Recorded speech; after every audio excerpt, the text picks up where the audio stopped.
Well, it was back on April 30th when news first broke that the Maine National Guard's 133rd Engineer Battalion could be moving to Pennsylvania. Well, today we are getting some explanations from Governor LePage and the state's top soldier. WMTW News 8's political reporter Paul Merrill joins us now with the latest developments. Paul.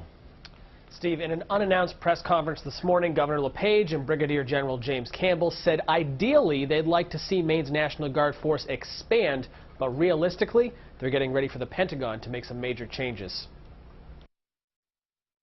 We probably ended up getting ahead of ourselves a little bit, like maybe 2 or 3 years.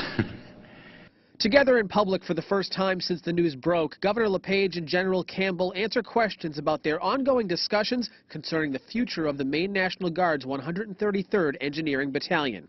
When the general gets involved, he looked at it from a standpoint of if we're going to be forced to do some retrenchments, where and what can we get for it.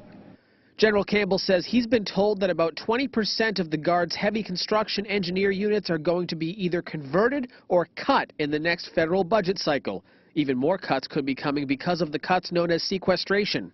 We don't want to do this. We're not going to volunteer for it. I mean, what we've said to the National Guard is if the worst case happens, we would rather convert a unit than have it eliminated entirely.